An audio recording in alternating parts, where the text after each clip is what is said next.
পথে চলতে পারছে না, এবার পড়ে যাচ্ছে, খালি উঠার ক্ষমতা নেই। আর কি করবে? জায়গাটি কোথায়? ব্রহ্ম পর্বত। দৈববাণী হলো, জরাব্যাত তুই আজ থেকে এখানেই বাসা বাঁধবি, সংসার করবি। চেয়ে দেখ, আমার দেহ শেষ হলেও এখনো নাভিটা ভেসে আছে। ওই নাভিটা নিয়ে গিয়ে প্রতিষ্ঠা কর ব্রহ্ম পর্বতে। ওর নাম হবে কিটুং। ক্রি শব্দে কৃষ্ণ, টুং মানে নাভি। শ্রীকৃষ্ণের নাভি পূজা করার জন্য প্রতিষ্ঠা করলো জরাব্যাত। তোর বংশেই জন্মগ্রহণ করবে বিশ্বা বসু। এই কিটুঙি বিশ্বা বসুর আমলে প্রতিষ্ঠিত হবে নীল মাধব রূপে।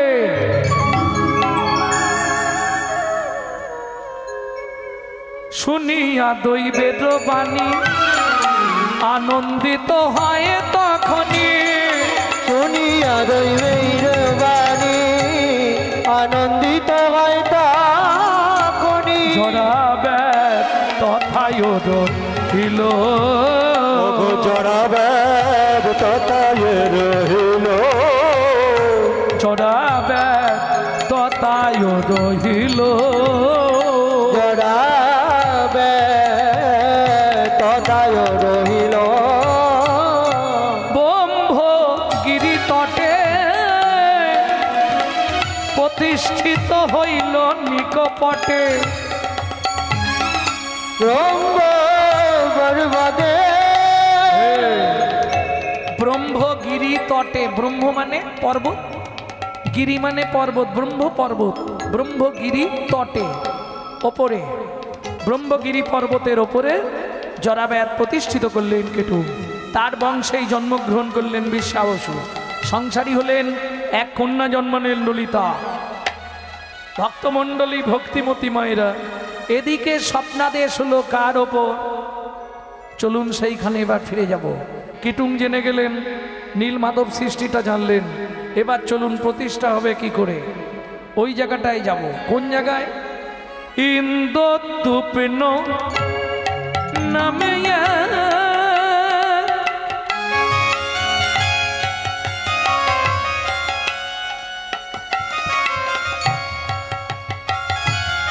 জায়গাটি কোথায়?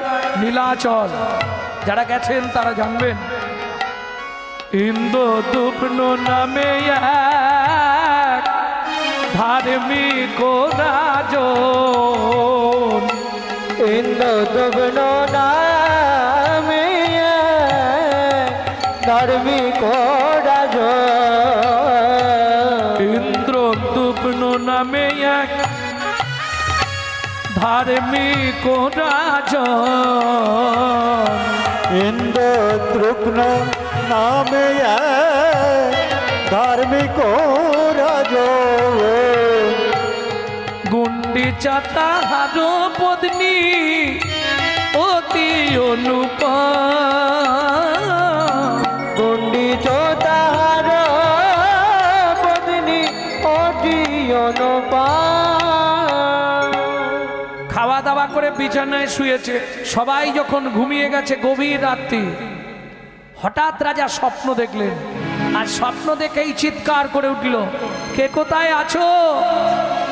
স্বপ্ন দেখিয়া রাজা জাগিয়া উঠিল। স্বপ্ন দেখিয়া রাজা জাগিয়া উঠিল। গুন্ডিচা রানীরে ডাকি কহিতে লাগিল। গুন্ডিচা রানীরে ডাকি কহিতে লাগিল। কি হলো মহারাজ, এত শশব্যস্ত কেন? একবার ঘর একবার বার, কি ব্যাপার? রানী, শুনেছি ভোরের স্বপ্ন নাকি সত্যি হয়। আমি ভোরবেলা স্বপ্ন দেখলাম, পঞ্চম বর্ষের একজন বালক আমার কাছে এসে বলল, রাজা ইন্দ্রদ্যুম্ন, আমার কথা শোনো, আমি ব্রহ্ম পর্বতে নীল মাধব রূপে পূজিত হচ্ছি। তোমার দ্বারা আমি এই মর্তের মাটিতে প্রকাশ হতে চাই জয় জগন্নাথ রূপে। তখন আমি কাঁদতে কাঁদতে তার কাছে স্বপ্নের মধ্যেই বললাম, প্রভু কি করে এই সন্ধান পাবো? বললে, অচিরাত কৃপা হলেই তুমি পেয়ে যাবে, অনুসন্ধান করতে থাকো। রানী, ওই স্বপ্ন দেখার পর আমার মনে বুঝি নাই মনে, আমার মন বুঝে নাই মনে, মনে বাধা পড়েছে তার চরণে, মন বুঝি নাই মনে। আমার মন বুঝিবার পড়েছে, মন বুঝে নাই মনে, মন বাধা পড়েছে তার চরণে, মন বুঝি নাই মনে। বাধা পড়েছে তার চরণে, মন বুঝে নাই মনে। চিন্তা নেই, উপায় হয়ে যাবে। কি উপায় হবে? ভক্তমণ্ডলী, ভক্তিমতী মায়েরা, ইন্দ্রদ্যুম্ন রাজাস্তি গুন্ডিচা দেবী বলছে, তুমি অত ভেঙে পড়ো না, অত চিন্তা করো না। কেন? আমাদের ব্রাহ্মণ আসবে না একটু পরে, বেলায় যখন ঠাকুর মশাই পুজো করতে আসবে, ওনার সঙ্গে বিষয়টা নিয়ে আলোচনা করো। উনি একমাত্র বলতে পারবে কি করলে কি হবে। যে যার জগৎটা সে তার বোঝে। কিন্তু রাজার তো মনে শান্তি নেই, না বসতে শান্তি, না খেতে শান্তি, না শুতে শান্তি। কি করবে? অশান্তিতে ভুগছে। বেলা হতে এলো ব্রাহ্মণ ঠাকুর পূজা করতে, ঠাকুর মশাইকে সঙ্গে নিয়ে স্বপ্নের সমূহ ঘটনা বললেন। যখন স্বপ্নের সমূহ ঘটনা বললেন, তখন ব্রাহ্মণ বললে, মহারাজ একটা কাজ আপনি করতে পারেন, পাত্র মিত্র মন্ত্রী সেনাপতি সবাইকে ডাকুন, কে পারবে তাকে উপযুক্ত পুরস্কার দেওয়া হবে। রাজা পুরস্কার ঘোষণা করলো, আমার এই মাথার সোনার মুকুট আমি তাকে নির্দ্বিধায় দান করে দেব যে আমাকে নীল মাধবের সন্ধান দেবে। মন্ত্রী, তুমি যেতে পারবে? হ্যাঁ, বাহ, একলাই 100। তুমি যেতে পারবে? পারবে না, ওকে বার করে দে রাজ্য থেকে। তুমি পারবে? তোমার যা শরীরে হাল যেতে পারবে। তুমি পারবে? না রাজা মশাই, আমার দ্বারা এ খালি খাবে আর ঘুমাবে। তুমি পারবে? তোমার ভাই, কি নাম তার? বিদ্যাপতি। বেশ বেশ বেশ, তাকে ডেকে নিয়ে এসো। খবর দিয়ে বিদ্যাপতিকে আনা হলো। জয় হোক মহারাজ ইন্দ্রদ্যুম্নের, জয় হোক। থাক থাক থাক, তোমার নাম? আমার নাম বিদ্যাপতি। শুনুন মহারাজ, যে যতই বলুক একা আমি যেতে পারবো না, কারণ জঙ্গলের রাস্তা। বিশেষ করে আমার সঙ্গে অন্তত 50টা লাঠিয়াল দিতে হবে। বাঘ, সিংহ, হাতি, ঘোড়া কে কখন ঝাঁপিয়ে পড়বে তখন কে বাঁচাবে? হ্যাঁ, 50টা লাঠিয়াল যাবে। রাজা বললেন, 50টা না হলে আমি 30 জনকে তোমার সঙ্গে পাঠাবো। রাজি আছো কি? শুনুন মহারাজ, কথা দিতে পারছি না, তবে চেষ্টা করব আমি নীলমাধবের সন্ধান। বেশ, তাহলে দেরি করে লাভ নেই, আগামীকাল চলে যাও নীলমাধবের সন্ধানে। ভক্তমণ্ডলী, ভক্তিমতী মায়েরা ওই বনের পথ ধরে চলতে শুরু করলো। 1 দিন, 2 দিন, 3 দিন, 4 দিন, ওই রাত্রি যেখানে হয়ে যায় সেখানেই শিবির করে। শিবির করে রাত্রে রয়ে যায়, আবার ভোর থেকে হাঁটতে শুরু করে। ব্রহ্ম পর্বত হেতা, তাও সন্ধান তো জানেন। সন্ধান জানলে, জায়গার ঠিকানা জানলে চলে যাওয়া যায়। ঠিকানা জানিনি, এখন জিজ্ঞেস করব, হ্যাঁ গো উমুকের মাসি বাড়িটা এইখানে ছিল। জিজ্ঞেস করে করে যেতে, এ বলবে ওই পাড়া, ও বলবে ওই পাড়া। এই হচ্ছে সারাদিন ধরে। ও মা, গেছলো সঙ্গে 30 জন। হ্যাঁ, 7 দিনের দিন দেখছে পিছনে আর 4 জন আছে, পার্টি সব আউট। যে যার যোগ পেয়েছে সে তার ঘরে পালিয়ে গেছে। কে যাবে ওই কষ্ট করতে? যখন 11 দিন হয়েছে দেখে পিছনে তাকিয়ে আর কেউ নেই, একা ভ্রান্ত মনে চলেছে। কি করবে? কেউ তো সঙ্গে নেই। ভ্রান্ত মনে শান্ত পথিক চলে, কান্ত দেহ লোটায় পথের তলে। শান্ত বনে ভ্রান্ত পথিক চলে, ক্লান্ত দেহ লুটায় পথের তলে। কত কাটা কত পাথর পদতলে তার ফুটে, রুধির ঝরে নয়ন ঝরে মন মনে যায় ফুটে। কত কাটা কত পাথর পদতলে তার ফুটে, রুধির ঝরে নয়ন ঝরে মন বলে যায় ছুটে। শান্ত মনে ভ্রান্ত পথিক চলে, ক্লান্ত দেহ লুটায় পথের তলে। শান্ত মনে ভ্রান্ত পথিক চলে, ক্লান্ত দেহ লুটায় পথের তলে। কি খাবে বেচারি? কি রে ওই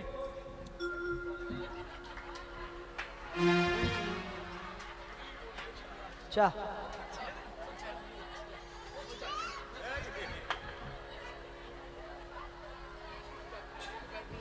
নিতাই গৌর হরি বল। ভক্তমণ্ডলী ভক্তিমতী মায়েরা, না কোনো চিন্তা নেই, বসে পড় বাবা, ওখানে বসতা।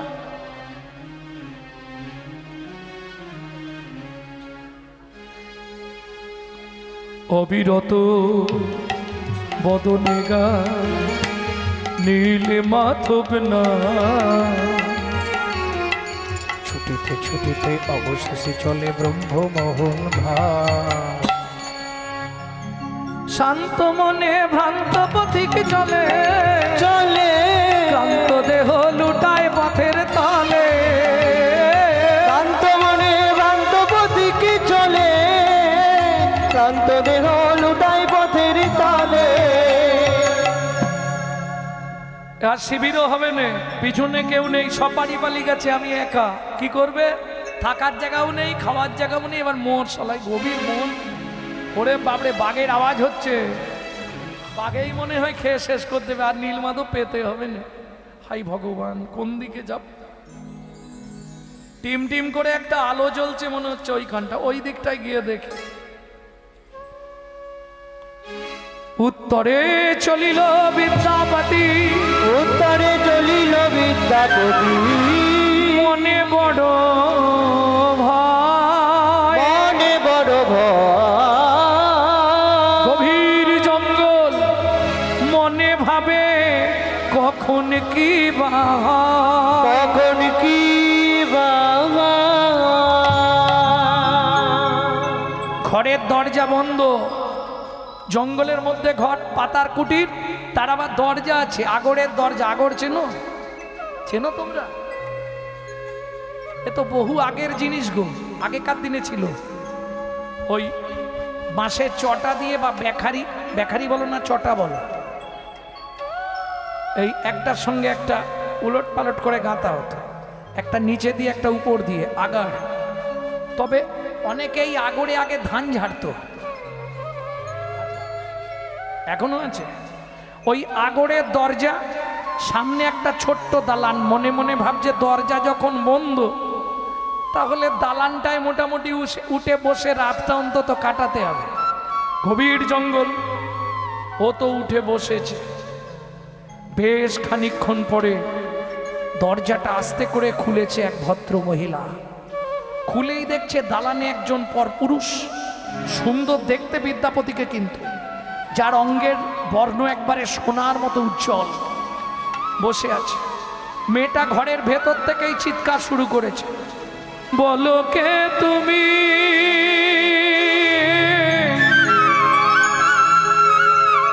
বলো বলো বলো বলো কে তুমি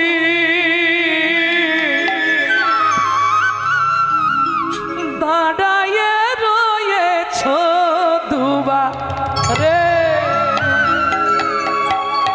বলো কে তুমি দাঁড়ায়ে রয়েছ দুয়ারে বলো কে বলো বলো বলো বলো কে তুমি দাঁড়ায়ে রয়েছ দুয়ারে বলো কে কে কে কে কে তুমি দাঁড়াবে রয়েছ দুয়ারে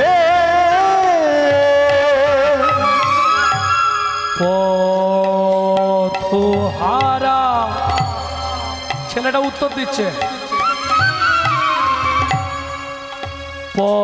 পথহারা প্রতিগামী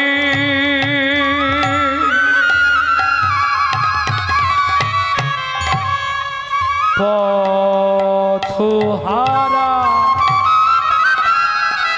প্রতিগামী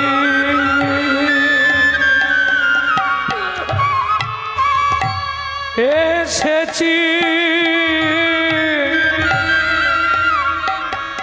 তব তারে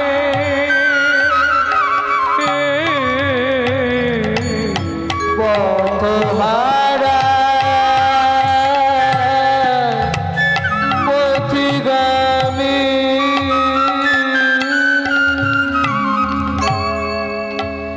এসেছি তব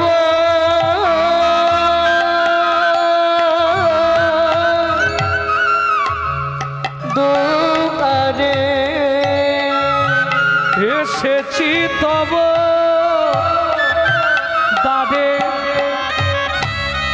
কৃপা করো কৃপা করো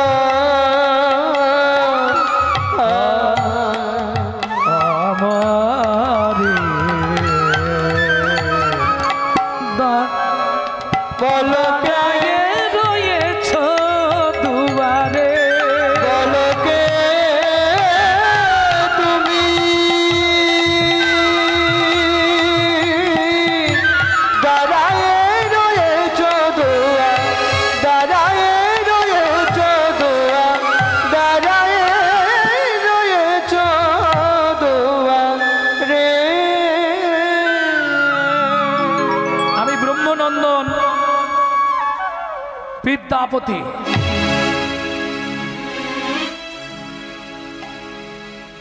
আমি হলাম ললিতা আমার পিতা হলেন শবররাজ বিশ্বা বসু দুজনে পরিচয় হলো কিন্তু একজন আর একজনের দিকে তাকিয়ে দুজনে মনে মনে ভালোবাসাবাসি হয়ে গেল গো এ তো জঙ্গলে এত ভালো মানুষ দেখেনি আর বিদ্যাপতি তার তো স্বার্থের নেশায় ভালোবাসা এখন রাতটা তো কাটাতে হবে এদের বাড়ি খেতে টেতে হবে তো বুঝলেন না হঠাৎ করে একজনের বাড়িতে যায় যে একটু কথা বলতে বলতে তারপরে দু একটা মনের কথা বলতে বলতে এদিকে এই আসতে মুখে ভালোবাসা দেখাতে হবে মন কিন্তু দেওয়া যাবে না যেটা কলিযুগে চলছে এখন মন দেবো একজনকে মুখে ভালোবাসবো সবাইকে কি বুঝলেন না যেমন আমি যখন কীর্তনে আসি বহু ছেলে মেয়ে দাদা আমাকে চিনতে পারছেন হ্যাঁ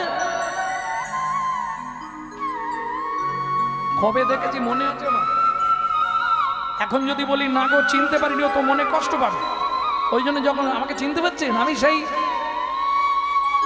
মনোরমা আরে হ্যাঁ আমায় করো ক্ষমা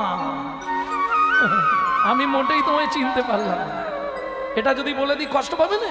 ওই জন্য হ্যাঁ সব ভালো আছো তো, বাড়ির সবাই ভালো আছে তো, এইটা বলে দিলেই বুঝে গেল, তাহলে সব জানে। কি করবো, আমি সত্যিটাই আপনাদের কাছে বলছি। সারা বছর যদি 1000-2000 লোকের সঙ্গে ডিলিং হয়, কজনকে মনে রাখবো? তবে সত্যি কথা বলি, কাঁদা মালগুলোকে মনে থাকে, যেগুলো কাঁদে সেগুলোকে মনে থাকে। ওই যে আমাদের তপন বাবা আছে, যেখানে যে অবস্থায় দেখতে পাবে কেঁদে শুয়ে পড়বে। অনুরাগ, যার মধ্যে অনুরাগ আছে, যার মধ্যে ভক্তি আছে, তারা ঠিক মনের জায়গা পেয়ে যায়। বাকি এই শ্রোতাদের কত মনে রাখবে বলো, তোমরাই বলো। প্রতি বছর যদি 200-250 জায়গায় কীর্তন হয়, তাই না, কত শ্রোতা। তবে অবাক হলাম এবারে মুম্বাই গিয়ে, মুম্বাইয়ের মাটিতে, ইন্ডাস্ট্রিয়াল এলাকার মাটিতে যে এত ভক্ত আমি পৃথিবীর কোথাও দেখিনি। এই প্রথম দেখলাম। আমার কীর্তনে 20,000 লোক হয়েছিল, এবং প্রত্যেকটা হয়তো বলা যাবে 14 থেকে 15,000 লোকের গলায় মালা, ললাটে তিলক। তিলক মানে তোমাদের মতো ইচ্ছা তিলক নয়, তারা বরাবর তিলক সেবা করে, মুখ দেখলেই বোঝা যাবে। ভাবুন, পাগল মানুষ কৃষ্ণ বলতেই কাঁদে ভেসে যাচ্ছে। কি তাদের প্রেম, কি তাদের ভক্তি, তাদের কথা তো মনে থাকবে। যার হৃদয়ে ভক্তি যত বেশি, ভগবান তার আপন বেশি। কার সঙ্গে ভালোবাসা করব, কার সঙ্গে সম্পর্ক করব? যে আমার নিতাই চাঁদকে ভালোবাসে, যে আমার গৌর চাঁদকে ভালোবাসে, যে আমার রাধা মাধবকে ভালোবাসে, তাদের সঙ্গে সম্বন্ধ করব। আমার দিদিরা কত বলে, বছরে একবার কি আসতে নেই? কি করতে যাব? কেন? তো তোরা আমার নিতাই ভালোবাসিস নি, তোদের সঙ্গে সম্পর্ক রেখে কি হবে? মুখের ওপর বলে দিয়েই হবে, কোনো আসে যায় না। যে দেশে নিতাই নাই, সে দেশে না যাব, নিতাই বিমুখ জনার মুখ না হেরিব, সে যত দরের লোক। আমি মুখে বলি নে, এটা পালন করি। আর এই জন্যে সমাজ আমাকে এত ভালোবাসে,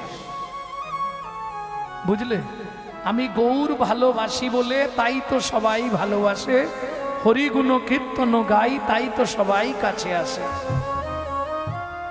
এটা যখন প্রথম হায়দ্রাবাদে স্ত্রীর চোখ দেখাতে গেছিলাম, যার বাড়ি ছিলাম চিনিনি জানিনি, তার বাড়ি একদিন কীর্তন করেছিলাম ঘাটালে। সেই লোকটা আমাদের যা করেছে, জীবনে তার ঋণ শোধ করা যাবে না। তার বাড়ি থেকে বেরিয়ে যখন রিজার্ভেশন কেটে দিল, ট্রেনে বসলাম, ট্রেনে বসে এই গানটা লিখেছিলাম, আমি গৌর ভালোবাসি বলে তাই তো সবাই ভালোবাসে। ভক্তমণ্ডলী, ভক্তিমতী মায়েরা, এ তো মুখের ভালোবাসা জমাচ্ছে কেন? রাতটা তো কাটাতে হবে, জঙ্গলে নালে কোথায় যাব? তোমার নামই তাহলে ললিতা? হ্যাঁ, আমি আগে শুনেছি। তুমি কি আমাকে চিনতে? না না, শুনেছি, বিশ্বা বসু তোমার বাবা। আচ্ছা ললিতা, তোমার বাবা কি একটা ঠাকুরের পুজো করে না? ললিতা মনে মনে ভাবছে, তাহলে ওই ধান্দাতেই এসেছে, একে বলা যাবে না। না না, আমার বাবা কোনো পুজো আজা করে না। মনে মনে ভাবছে, বিদ্যাপতি তাহলে কি ভুল হয়ে যাচ্ছে নাকি? এইবার বলি, আগুনের পাশে ঘি যদি বেশিক্ষণ থাকে কি হবে? গলে যায়। চোখেতে চোখেতে কথা, ভালোবাসা বাসি রে, চোখেতে চোখেতে কথা, ভালোবাসা বাসি রে, দুহে দুহু মন দিল আসি পাশাপাশি রে, দুহে দুহু মন দিল আসি পাশাপাশি রে। রাত্রি প্রায় দ্বীপহর, ফিরলেন সবররাজ বিশ্বা বসু। ললিতা, বাবা এ কোথাকার কার ছেলে এখানে এসছে? বাবা ব্রাহ্মণ সন্তান, পথহারা পথিক, বনের মধ্যে জঙ্গলে ঢুকে পথ হারিয়ে এসেছে। বাবা এই রাত্রিবেলা ওকে কোথায় তাড়াবো? আমাদের দালানটায় থাকতে দিয়েছি। বিশ্বা বসু বললেন ওকে ঘরে নিয়ে জমা, ঘরে নিয়ে গিয়ে ওকে সেবা শান্তি দে। বাবা তুমি নেই বলে ওকে ঘরে ঢুকতে দিইনি, দালানেই বসিয়ে রেখেছি, কিন্তু তার আগেই তার সঙ্গে মনের কথা হয়ে গেছে। কি ডুবে যদি জল খাই শিবের বাবা টের পাবে? এই যারা শিবরাত্রি করে, ধরুন শিবরাত্রির দিনে দেখবেন বেশিরভাগ মেয়েরা পুকুরে স্নান করতে চায়, তার মানে কি ও ডুবে এক ঘট মেরে দেবে। আরে ডুবে জল খেলে শিব কি দেখতে পাচ্ছে না? ভক্তমণ্ডলী ভক্তিমতী মায়েরা, সারা রাত সেবা শান্তি হলো, শয়নে গেল, দিন যায় 4 দিন 5 দিনের দিন। এইবার ললিতাকে ডাকি, বিদ্যাপতি কহে শোনো ললিতা, আমার মনের কথা তোমায় বলছি, তোমায় আমি বিয়ে করতে চাই। ললিতা বলে আমারও তো মনের ইচ্ছা, তাহলে আর দেরি করে লাভ কি? বাবাকে বলো। বলছি বাবা শোনো না, আজকে তুমি কি রাত্রি করে পুজো করতে যাবে? হ্যাঁ শোনো না, একটা কথা বলবো। বলছি বাবা ওই ছেলেটা, ওই যে বিদ্যাপতি, দেখতে খুব সুন্দর না? আমরা তো জাতিতে সবর বলো, মানে চণ্ডাল, তাই না? ও ব্রাহ্মণের ছেলে, তাই না? ললিতা কি ব্যাপার বলতো, এত গুণ গাইছিস কেন? না না মানে সত্যিটা তোমাকে বলবো বাবা, ও নেই মানে শুনতে পাচ্ছ, ও ও নয়, ও বাবা ও আমাকে বিয়ে করতে চাইছে। বিশ্বা বসু বললে মারে সে তো তোর সৌভাগ্য, ব্রাহ্মণের ছেলে চণ্ডালের মেয়েকে বিয়ে করবে, সবার মানে চণ্ডাল, এ তো তোর সৌভাগ্য রে মা। কিন্তু কোনো রহস্য নেই তো? না বাবা, ওর মুখ চোখ দেখে মনে হয় তেমন কোনো রহস্যবান ছেলে নয়, ছেলেটা খুব ভালো বাবা। তাহলে দেরি করে লাভ নেই, ঢাকে বাজে ঢোলক বাজে মাদলেরই বোল, ঢাক বাজে ঢোলক বাজে মাদলেরই বোল, ঢাকে বাজে ঢোলক বাজে মাদলেরই বোল, ঢাক বাজে ঢোলক বাজে মাদলেরই বোল। ললিতার বিয়েতে পড়িল উত্তর, ললিতার বিয়েতে পড়িল উত্তর, ললিতার বিয়েতে পড়িল উত্তর, আজ ললিতার বিয়েতে পড়িল উত্তর। যতে কো এই গণে উলুধ্বনি করে, যাতে করে ও মালা বদন হইল আজ বনের ভিতরে, ভিতরে সবর রাজ বিশ্বা বসু সম্পদান কইল, সবরাজ বিশ্বা বসু সম্পদান কইল, ললিতাসনে বিদ্যাপতির বিবাহ হইল, ললিতাসনে বিদ্যাপতির বিবাহ হইল। যাক বিয়ে বাড়ি আপনারা সব খেয়ে নিয়েছেন তো? ভালো রাধা পল্লবী টল্লবী করে গুছিয়ে খাওয়ানো হচ্ছে বিয়ে বাড়িতে।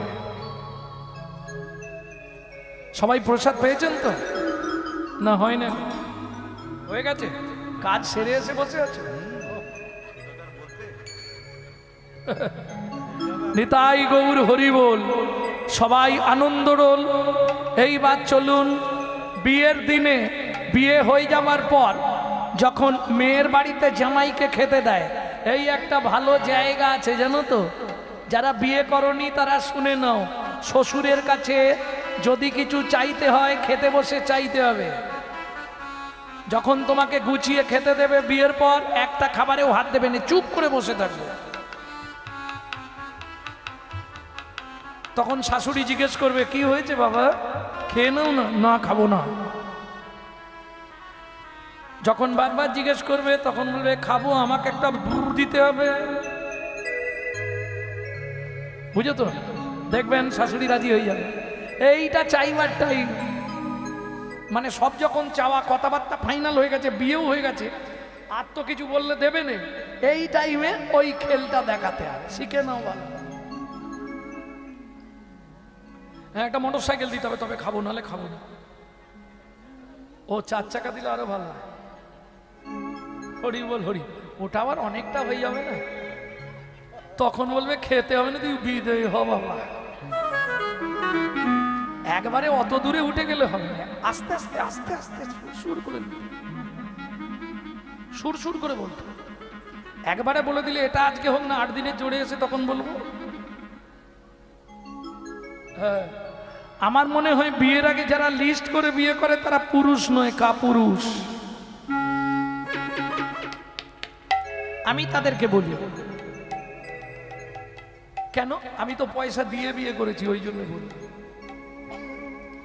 ভক্তমণ্ডলী, ভক্তিমতী মায়েরা, এইবার চলুন এর চাওয়াটা কি আগে দেখি। মোটরসাইকেল চাইছে না 4 চাকা চাইছে, কি চাইছে? যখন সেবায় বসেছে এ তো যাতা জিনিস পাচ্ছে না, কি খেতে বসেছে? নীলমাধবের মহাপ্রসাদ।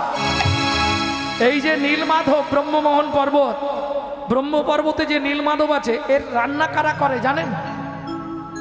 ইন্দ্রের বউ শচী রান্না করে, ইন্দ্রকে দিয়ে পাঠিয়ে দেয়, দেবতারা এসে ভোগ লাগায়, বিশ্বাবসু গিয়ে ঠাকুর ঘর পরিষ্কার করে প্রসাদ দিয়ে চলে আসে। পূজরি বিশ্বাবসু নয়, এটাই অনেকে ভুল করে। এটা আপনি স্কন্দ পুরাণ পড়লে পাবেন। দেবতাদের হাতের রান্না কিরকম হবে? খেতে বসেছে, খাবারটা তোলার আগে বলছে ললিতা, কি বিদ্যাপতি বলছে, বলো কি বলবে বলো। ও মা, তোমার চোখে জল কেন? বলে একটা আশা আছে। আবার আশা? আমাদের তো মা নেই, দেখো বাবা একা, আবার কি আশা করছো তুমি? বেশ বলো, আগে খেয়ে নাও তারপর বলবে। না না, যদি আশা তুমি পূরণ করো তবেই খাবো, না হলে খাবো না। এই সর্বনাশ। কি আশা বলো? নীলি মাধব দেখিব আমি, বড় আশা মনে মনে। নীল মাধব দেখিব আমি, বড় আশা মনে মনে। প্রণাম করিব একবার তাহার শ্রীচরণে। প্রণাম করিব একবার তাহার শ্রীচরণে। নীল মাধব দেখিব আমি, বড় আশা মনে। নীল মাধব দেখিব। অসম্ভব। বাবা শুনলে না এক্ষুনি আমাকে কেটে ফেলবে, বিয়ে করার ভাব ছুটি দিবে এক্ষুনি। কোনোদিন এটা হবে না ললিতা। কেউ যদি দর্শন করতে চায় তাও কি তোমার বাবা নিষেধ করবে? তুমি এখন খেয়ে নাও, সেটা আমি বাবাকে বুঝিয়ে বলে দেখব। যদি বাবা রাজি হয়, কথা দিতে পারছি নি, তাহলে তোমাকে একবার নীলমাধব দেখিয়ে আনবো। ঠিক আছে, তাই করো। খেয়েছে। রাত্রিতে বিশ্বাবসু যখন এলেন, ললিতা কাঁদছে। বাবা, কি? তোমার জামাই একটা আশা করেছে বাবা। বলমা, কি আশা করেছে? একবার নীলমাধবকে দর্শন করতে চায়। না, আমি তোকে আগেই বলেছিলাম মা, ব্রাহ্মণ বাড়ির ছেলে চণ্ডালের মেয়েকে বিয়ে করতে চাইছে, নিশ্চয়ই ওর মনে কোনো ইচ্ছা আছে। না বাবা, তুমি ভুল করছো। ও বলছে আমাকে চোখ বেঁধে কোলে করে দরকার হলে নিয়ে যাবে, সেখানে গিয়ে চোখটা খুলবে, আমি একবার দেখে নেব, আবার চোখ বেঁধে দিলে এনে আমাকে এখানে ছেড়ে দেবে, তাতে আমার কোনো অসুবিধে নেই। ও বলেছে, বেশ তাহলে নিয়ে যাব। পাশের ঘর থেকে যখনই শুনে নিয়েছে বিদ্যাপতি নিয়ে যাব। কবে নিয়ে যাবে বাবা? আগামীকাল। আজকে সারা দিন ধরে বিদ্যাপতি 1 থলে সরষে জোগাড় করেছে। হ্যাঁ, কালকে নিয়ে যাবে বলেছে, সরষে 1 থলে জোগাড় করে নিয়েছে। কোমরে বেঁধে নিয়ে একটা গামছা তার ওপর বেঁধেছে।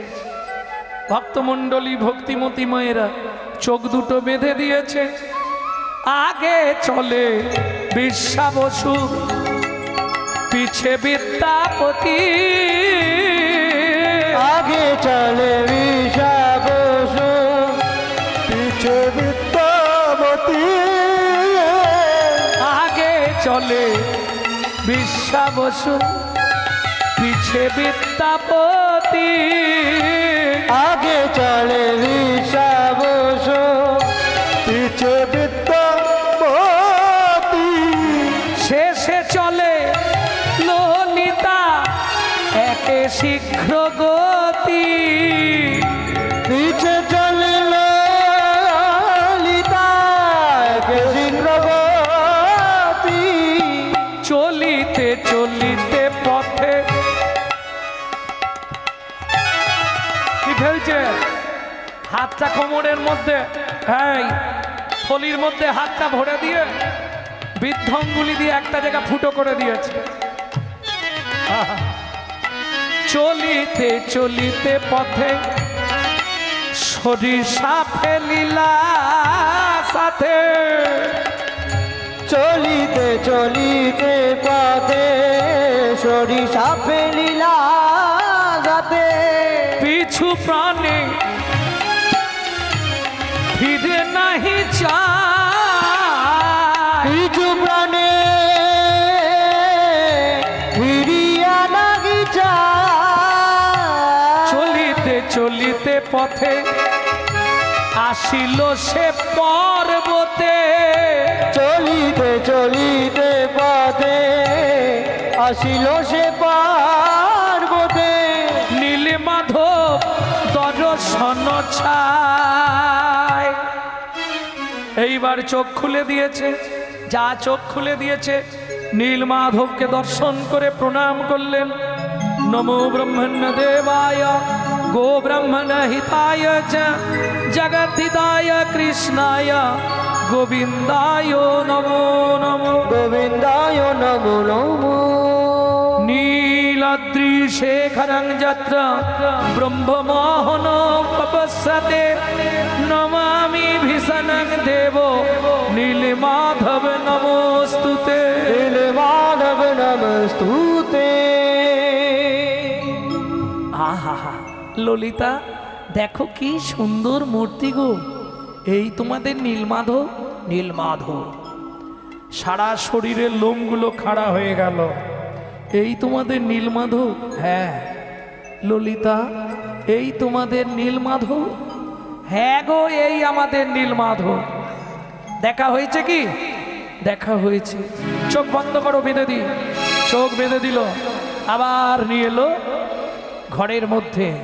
ব্রহ্মমোহন পর্বত থেকে অনেকটাই দূরে বিশ্বা বসুর বাসগৃহ, যেখানে ঘুমায় ভক্তমণ্ডলী ভক্তিমতী মায়েরা। ফিরে আসার পরের দিন গভীর রাত্রিতে মনে মনে ভাবছে আর তো দেরি করলে হবে না, সন্ধান যখন হয়ে গেছে আর দেরি করে লাভ নেই। আজ সর্ষে ফেলেছি মানে 1 সপ্তাহ 15 দিনের মধ্যে তো এবার হয়ে যাবে, আর চিন্তা নেই, ফিরে যেতে হবে। এই সময় সবাই ঘুমিয়ে আছে। ললিতা তো নাক ডেকে দিয়েছে, আর দেরি করে লাভ নেই। ঘুমায়ে থাকো গো প্রিয়ে চলিলাম ত্যাগ দিয়ে। ঘুমায়ে থাকো গো প্রিয়ে চলিলাম ত্যাগ দিয়ে।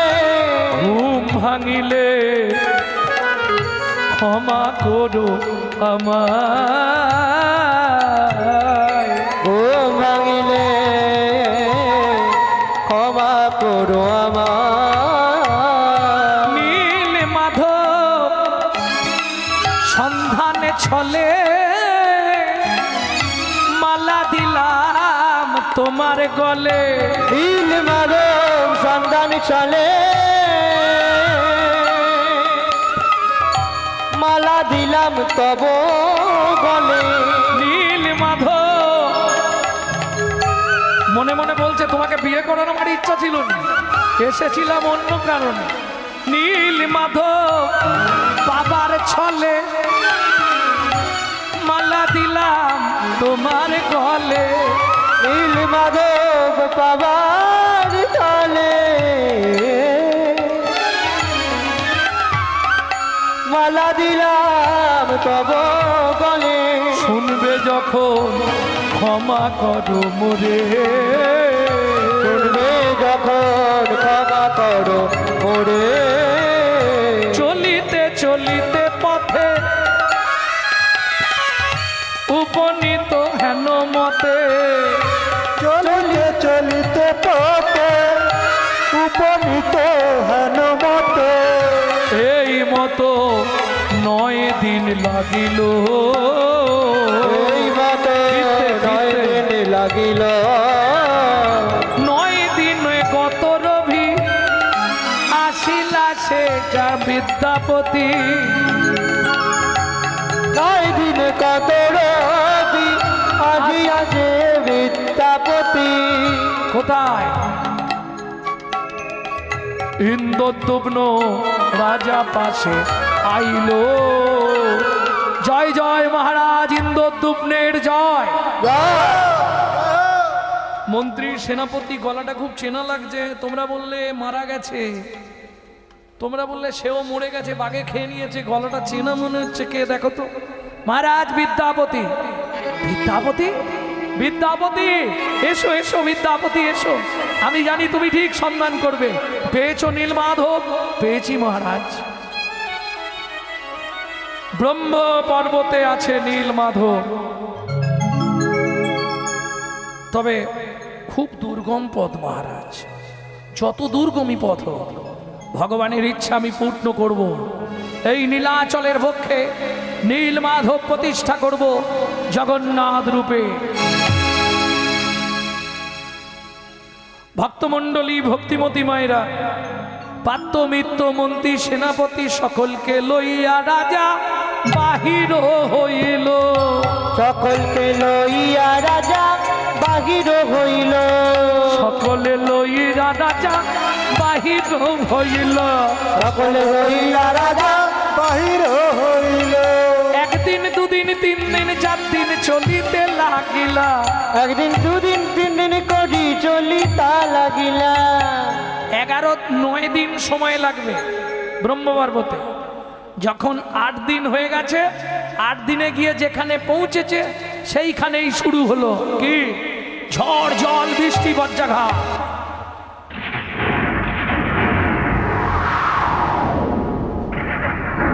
শোনো রাজা,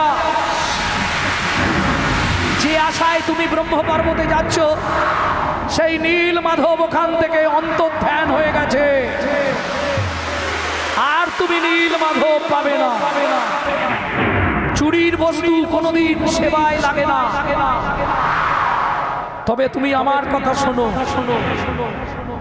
বাড়ি ফিরে যাবে ব্রহ্ম পর্বত দর্শন করে, পায়ে ধরে ক্ষমা চেয়ে যাবে বিশ্বা বসুর কাছে, তাকে ডেকে নিয়ে যাবে তোমার ওখানে।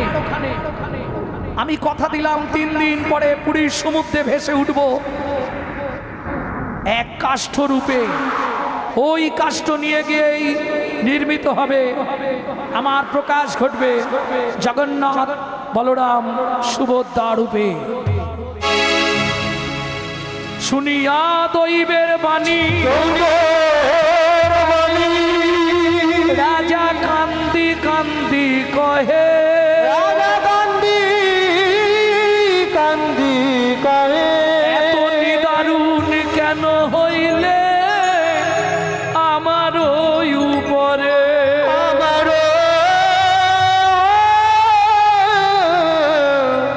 উপরে। ললিতাকে সঙ্গে নিয়ে বিরসা বসু ওই 9 দিনের দিন চললেন ব্রহ্ম পর্বতে। এদিকে রাজা, পাত্র মিত্র মন্ত্রী সেনাপতি লোকজন লাঠিয়াল নিয়ে গিয়ে পৌঁছালেন ব্রহ্ম পর্বতে। চিৎকার শুনতে পেলেন বিরসা বসুর মুখে, কে কে করলো আমার এই নীল মাধবকে চুরি? দৈববাণী হলো, বিরসা বসু দুঃখ করো না, রাজা ইন্দ্রদ্যুম্ন আসছে আমাকে নিয়ে যাবার জন্য, তাই আমি নিজেই অন্তর্ধান হয়ে গেলাম। আমায় কেউ চুরি করেনি, আর আমি কোনোদিন প্রকাশ হব না। প্রকাশ হব একমাত্র পুরী ধামে জয় জগন্নাথ রূপে। দৈববাণী শুনে বিশ্বাবসু কেঁদে উঠল। এদিক থেকে রাজা ইন্দ্রদ্যুম্ন গিয়ে বিশ্বাবসু দুটো চরণ ধরল।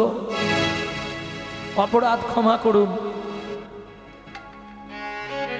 আপনি আমায় কৃপা করুন। স্বপ্নাদেশ শুনে আমি এসেছিলাম নীল মাধবকে দেখব বলে, কিন্তু আমার দুর্ভাগ্য নীল মাধব দর্শন হবে না। কে বললে রাজা? তুমি মনে মনে নীল মাধবকে দেখতে পাবে। কাঁদতে থাকো নীল মাধবের জন্য, তিনি ঠিক তোমায় দর্শন দেবে। শুনুন মহারাজ, নীল মাধব এত করুণাময়, যে যা আশা করে তার ইচ্ছা পূর্ণ করে দেয়। হে সবরাজ, দৈববাণী শুনে আমি আপনার দুটো পায়ে ধরে বলছি, আপনি চলুন আমার সঙ্গে পুরীধাম শ্রীক্ষেত্রে। শ্রীক্ষেত্রে গিয়ে আপনি নতুন করে প্রতিষ্ঠা করবেন জগন্নাথ। ঠিক আছে, জগন্নাথ তৈরি হোক, তারপর যাব। না না, আপনি না গেলে হবেই না তৈরি। ভক্তমণ্ডলী, ভক্তিমতী মায়েরা সবাই একসঙ্গে ফিরে এলেন জগন্নাথে। পরের দিন সকালবেলা দেখা গেল পরপর তিনখানি কাঠ নদীতে ভেসে এসছে, সমুদ্রে তিনটে কাঠ। কিন্তু পাত্র, মিত্র, মন্ত্রী, সেনাপতি কাঠকে জলে ভাসছে, কিন্তু নড়াতে কেউ পাচ্ছে না। তুলা তো দূরের কথা, কি করবে?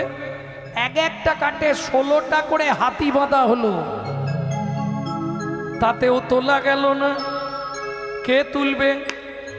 সমুদ্রের জলে নেবে বিশ্বাবসু, এক একটা কাঠে প্রণাম করছে আর বলে উঠল, ওঠো ওঠো ও নীল মাধব, চলো গমন দিরে। ওঠো ওঠো গো নীল মাধব, চলো গো মন্দিরে। ইন্দ্রদ্যুম্ন আশা করেছে তোমার সেবার তরে। ইন্দ্রদ্যুম্ন আশা করেছে তোমায় সেবার তরে। একে একে তিনি খানি কাষ্ঠ উদ্ধার কইল, মন্দিরেরও দ্বারে আসি সকলি ঢাকিল। আসতে ভাস্কর তো এখনো আসেনি, যিনি তৈরি করবে বলল, তোমার চিন্তা নেই রাজা, সব ব্যবস্থা আমি করে দেবো। কই ব্যবস্থা? ব্রাহ্মণের বেশ ধরি। কে আসছে? বিশ্বকর্মা। বিশ্বকর্মার নিজে হাতে তৈরি ওই পুরীর মন্দির, বিশ্বকর্মার নিজে হাতে তৈরি দ্বারকার নগর, বিশ্বকর্মার নিজে হাতে তৈরি লঙ্কাপুরী, বিশ্বকর্মার নিজে হাতে তৈরি জয় জগন্নাথ। বৃদ্ধ ব্রাহ্মণ বেশ ধরি আহিলা নীলা চল পুরী। বিশ্বভাবে বেশ ধরি আইলা নীলা চল পুরী। শোনো রাজা, আমি মূর্তি তৈরি করব, শর্ত কিন্তু একটা। কি? 21 দিনের আগে এই দ্বার উন্মোচন করা যাবে না। যদি কেউ দ্বার উন্মোচন করে দেয়, যত দূর মূর্তি তৈরি হবে ওইখানেই শেষ হবে, আমায় আর তুমি খুঁজে পাবে না।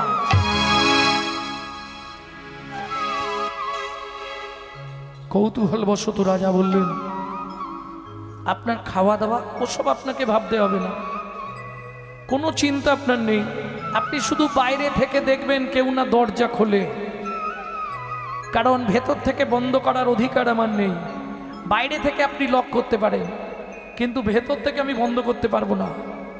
বেশ, বন্ধ করার দরকার নেই, আমি পাহারাদার দিয়ে দিলাম। একদিন দুদিন, এবার তো ভেতরে আওয়াজ হচ্ছে, ঠকঠাক তুমদাম ভেতরে আওয়াজ হচ্ছে, বোঝা যাচ্ছে যে তৈরি হচ্ছে।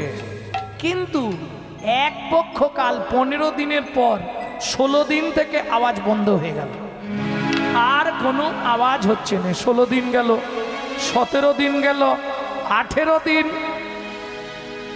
ইন্দ্রদ্যুম্নরা আস্তে গুন্ডিচা দেবী স্নান করে এসে বললে, স্বামী বলো, আমার মনে হয় যে নীলমাধব জগন্নাথ তৈরি করবে সে মনে হয় ভেতরেই আত্মহত্যা করেছে, নালে মারা গেছে।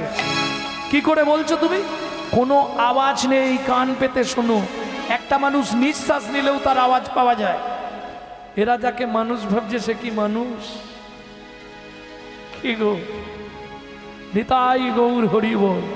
18 দিনের দিন দ্বীপহর কি করলো? ইন্দ্রদ্যুম্ন রাজা আসতে গুন্ডিচা ইন্দ্রদ্যুম্ন রাজার সঙ্গে ঝগড়া করে জোর করে দ্বার উন্মোচন করলো। আর যা উন্মোচন করলো, যে অবস্থায় জগন্নাথ অর্ধভঙ্গ অবস্থায়, ওই অবস্থায় জগন্নাথ বলরাম সুভদ্রা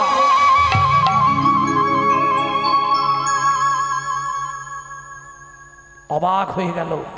যে তৈরি করছিল তার সমূহ সরঞ্জাম পড়ে আছে, সে ব্যক্তি আর নাই। দৈববাণী হলো, রাজা দুঃখ করো না, ওই অবস্থাতেই প্রতিষ্ঠা করো জয় জগন্নাথ রূপে। দক্ষিণেতে বলরাম সুভদ্রা ভগিনী, দক্ষিণেতে বলরাম সুভদ্রা ভগিনী, মাঝখানেতে বিরাজ করে নীলকান্ত মণি, মাঝখানেতে বিরাজ করে নীলকান্ত মণি। জয় জগন্নাথ নাম হলো, জয় জগন্নাথ নাম হইল, একবারে বদন ভরে হরি বলো, জয় জগন্নাথ নাম হইল, বদন ভরে হরি বলো। জয় জগন্নাথ নাম হইল। ভক্ত শোনে ভগবানের মধুর মিলন, ভক্ত শোনে ভগবানের মধুর মিলন, ভক্ত শোনে ভগবানের মধুর মিলন। ভক্ত শোনে ভগবানের মধুর মিলন। উলুধ্বনি জয়ধ্বনি ভরিল ভুবন, উলুধ্বনি জয়, উলুধ্বনি জয়ধ্বনি ভরিল ভুবন। সবে মিলে জয় দাও বলো হরি হরি, সবে মিলে জয়, মধু মিলন হলো এই নীলাচল পুরী। জয় জয় জগন্নাথ সচির নন্দন, জয় জয় জগন্নাথ সচিদানন্দ, জয় সচিনন্দন জয় গৌর হরি, জয় সচিদানন্দ জয় গৌর হরি, বিশ্ববিহার কানারাম নদিয়া বিহারী। বিশ্ববিহার বালারাম নদিয়া বিহারী। চলুন আমরা সবাই যুগল মন্ত্রে উপাসনা করি, তাই যুগল গীতি